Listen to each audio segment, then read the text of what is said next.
आगामी 29 अप्रैल को माननीय प्रधानमंत्री जी का जो कार्यक्रम मल्लावा थाना क्षेत्र के अंतर्गत है, उसके क्रम में सारी सुरक्षा व्यवस्थाएं वो लगातार चल रही है और पूरी कर ली गई है। और इसमें पूरे ज़ोन को, उस एरिया को 9 ज़ोन और 9 सुपर ज़ोन, 19 ज़ोन, 61 सेक्टर और करीब 109 सब सेक्टर में बांटा गया है,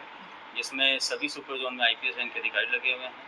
ज़ोन में एडिशनल एसपी रैंक के अधिकारी लगे हुए हैं, सेक्टर्स में क्षेत्राधिकारी रैंक के अधिकारी लगे हुए हैं और सब सेक्टर्स में इंस्पेक्टर रैंक के अधिकारी लगे हुए हैं। लगभग इसके साथ में हमारी 11 पीएसी और 3 सीएपीएफ की कंपनीज भी इस कार्यक्रम में सुरक्षा व्यवस्थाओं में लगी हुई है और कुल मिलाकर लगभग 5000 से 6000 के बीच का फोर्स उस दिन लगातार सुरक्षा व्यवस्थाओं में लगा रहेगा। और क्योंकि लगभग 1.5 लाख से 2 लाख के बीच में इसमें आसपास के जनपदों से लोग बाग जनसभा में आएंगे, और उस क्रम में सभी आसपास के जनपद जिसमें शाहजहाँपुर हैं, फर्रुखाबाद है, कन्नौज है, उन्नाव है, साथ ही साथ जो हरदोई के जितने भी प्रशासन पुलिस के अधिकारी हैं उनके साथ में कोऑर्डिनेशन मीटिंग इसमें लगातार की जा चुकी है। साथ ही साथ एडीजी जोन लखनऊ सर के द्वारा, एडीजी ट्रैफिक सर के द्वारा और जो परिक्षेत्रीय आईजी सर हैं हमारे, उनके द्वारा भी इसमें जो कोऑर्डिनेशन मीटिंग्स हैं वो की जा चुकी है। सुरक्षा व्यवस्थाओं के दृष्टिगत क्योंकि करीब 1.5 लाख से 2 लाख लोग आएंगे, तो वहाँ पर पर्याप्त पार्किंग की व्यवस्था की गई है। टोटल 16 पार्किंग बनाई गई है और उसमें कलर कोडिंग का भी सिद्धांत रखा गया है। हर जनपद के लिए एक कलर कोड दिया गया है, जो बसें आएगी उनके लिए उस बस के ऊपर उसका नाम लिखा रहेगा, उसकी कलर कोडिंग रहेगी और उसका एक पूरा व्यापक इंटरनल मूवमेंट प्लान बनाया गया है कि जनपद में कहाँ से बस बैठेगी, कौन उन्हें बैठाएगा, उसके अंदर कितने लोग आएंगे और उन्हें कहाँ पार्किंग में आकर उतरना है। इस तरीके से जो 29 तारीख को प्रोग्राम होना है, इसलिए वहाँ के आसपास के सभी जगह पर हमारा जो बॉर्डर सीलिंग प्लान है वो व्यवस्थित रूप से काम कर रहा है। बॉर्डर हमारे जितने भी आसपास के जनपद उनके साथ में कोऑर्डिनेशन मीटिंग में जितने बॉर्डर उनको सीलिंग किया गया है, लगातार वहाँ पे चेकिंग चल रही है। आसपास के जितने भी हमारे ढाबे हैं, सराय हैं, होटल हैं, वहाँ पे भी लगातार चेकिंग की जा रही है। साथ ही साथ जनपद के जितने भी होटल्स हैं वहाँ पे कौन आ जा रहा है, रेलवे स्टेशन, बस स्टैंड है, वहाँ पे भी लगातार चेकिंग चल रही है। हमारी एलआईयू की टीम और अन्य टीमें लगातार आसूचनाओं के लिए लगातार काम कर रही है और जो भी आसूचना मिल रही है उसके आधार पर काम कर रही है। इस तरह से जो हमारी सुरक्षाओं की व्यवस्था है वो चाक चौबंद है और 29 तारीख का जो प्रोग्राम होगा उसको सकुशल संपन्न करवाया जाएगा। सर, सुरक्षा व्यवस्था में कितने आईपीएस, सीओ और एडिशनल एसपी रैंक के अफसर तैनात किए गए? 9 आईपीएस रैंक के अधिकारी हैं, 19 एडिशनल एसपी रैंक के अधिकारी हैं, 61 सीओ रैंक के अधिकारी हैं, 109 इंस्पेक्टर रैंक के अधिकारी हैं। इसके अलावा सादा वस्त्रों में भी ड्यूटीज लगाई गई है, जिसमें भी IPS, CO, additional SP, inspector, sub inspector rank के अधिकारी हैं। सर, यातायात को लेकर के क्या व्यवस्था की गई है ताकि जो है सुचारू रूप से यातायात संचालित किया जा सके और सकुशल कार्यक्रम? जैसा कि आपको विदित है कि 29 अप्रैल को माननीय प्रधानमंत्री जी का मल्लावा गढ़ के पास में जनसभा का कार्यक्रम है और साथ ही साथ जो गंगा एक्सप्रेसवे है उसका लोकार्पण का कार्यक्रम है। इसी कार्यक्रम के क्रम में करीब जो हमारे पड़ोसी जनपद हैं, शाहजहाँपुर हैं, फर्रुखाबाद है, उन्नाव है, कन्नौज है, साथ ही साथ जनपद हरदोई है, वहाँ से लोग आएंगे और इसमें करीब 3000 बसें हैं जो इन जनपदों से आएगी, जिसमें से 1300 के करीब बसें जनपद हरदोई की है,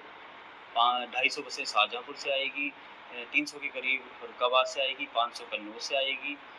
500 ही उन्नाव से आएगी। तो इस तरीके से इन बसों को व्यवस्थित तरीके से बिना किसी ट्रैफिक जाम के, बिना किसी ट्रैफिक व्यवधान के मौके पर लाने के लिए एक पूरा प्लान तैयार किया गया है, जिसमें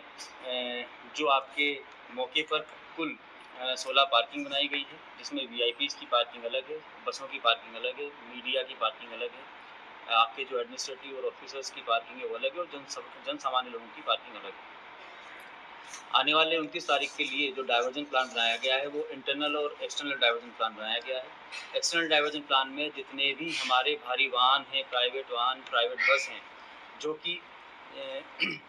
अलग अलग जनपदों से जनपद हरदोई के अंदर एंटर करते हैं, तो उनके लिए डाइवर्जन प्लान 28 तारीख की शाम को 6 बजे से लागू होगा और इसमें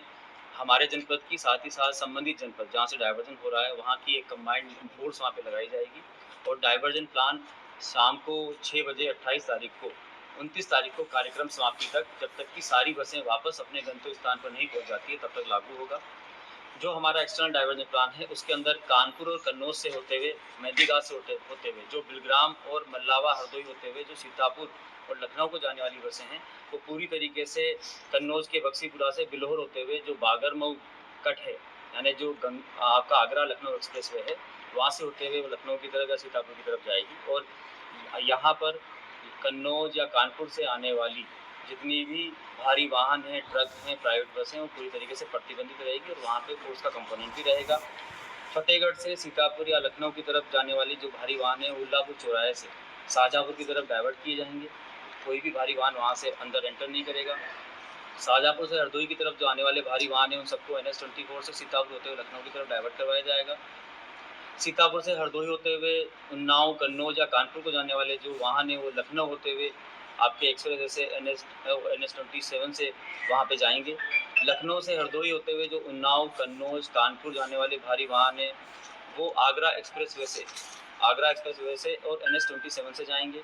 लखनऊ से हरदोई होते हुए जो शाहजहाँपुर बरेली जाने वाले भारी वाहन है, वो NH-24 से जाएंगे। उन्नाव बागरमऊ से संडीला, मल्लावा या हरदोई को आने वाले जो भारी वाहन है, वो पूर्णतः प्रतिबंधित रहेंगे और वो आपके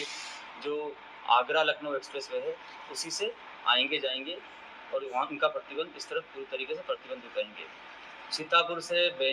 जो हमारे बेनीगंज एवं अतरौली होते हुए जो उन्नाव की तरफ भारी वाहन आते हैं, वो भी पूरी तरीके से बॉर्डर पर बंद रहेंगे। कन्नौज से हरदोई आने वाले भारी वाहनों का आवागमन पूर्णतः प्रतिबंधित रहेगा। कन्नौज से मेहंदीघाट होते हुए बिलग्राम, मल्लावा जाने वाले जो भारी वाहन हैं, उनका आवागमन भी पूरी तरह से प्रतिबंध रहेगा। अल्लाहगंज से स्वाइजपुर होते हुए जो भारी वाहन आएंगे, वो भी बंद रहेंगे और गंगा एक्सप्रेस वे पर सभी प्रकार के वाहनों का आवागमन